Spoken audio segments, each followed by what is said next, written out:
आता यांचे मशरूम मारले ते बेटर फ्राय करता ती धुयले आता हांव ते स्लायस मारता आता हे बरे स्लायस मारले लांब कातले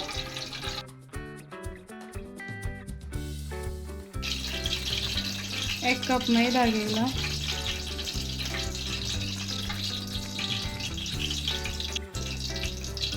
हाफ टीस्पून मीठ घ्यायला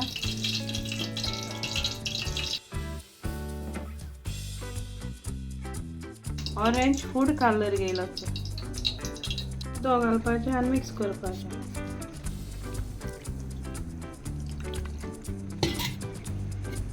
मिक्स करपाचे बरं